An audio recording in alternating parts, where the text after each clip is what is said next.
Once upon a time, there was a man who wanted to become a filmmaker. He spent his nights in college, editing short films and writing scripts that gave him goosebumps. But then he graduated and reality hit him like a ton of bricks.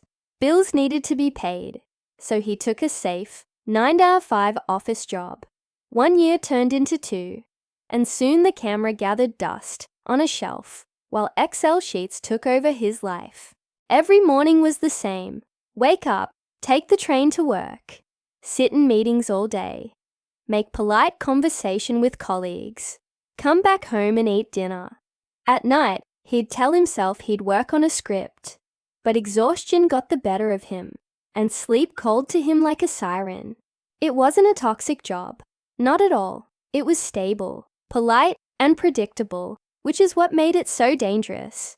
It didn't crush his dream overnight. It drained it drop by drop until he stopped noticing. He didn't hate his job, which is why it took him so long to realize that it was his dream that was dying. It wasn't an evil plan or a sudden tragedy. It was the slow burn of mediocrity that got to him. By the time he looked back, his dream wasn't dead. It was just forgotten.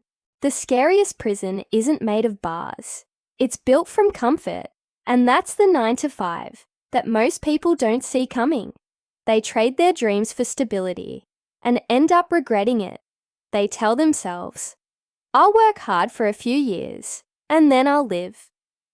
But then those years turn into decades, and the dream gets buried under the weight of complacency. You can't be too comfortable, because comfort becomes a distraction. You have to sacrifice today to secure your future. The man could have kept doing what he loved and struggled financially, or he could have taken the safe corporate job and lived a life of regret. But he chose the latter. He chose comfort over his passion, and now he's stuck in a life that doesn't feel like his. The moral of this story is simple. Don't let comfort kill your dreams. If you have a passion, don't give it up for a mediocre job. The author doesn't tell us what happened to the man, but I think we all know what he should have done. He should have followed his passion and worked on his craft. Sure, he might have struggled financially, but at least he would have had the satisfaction of knowing that he died trying to pursue his dream. Instead, he chose the easy way out, and now he's just another cog in the machine. What about you? What are you doing to chase your dreams? Are you letting comfort get in the way?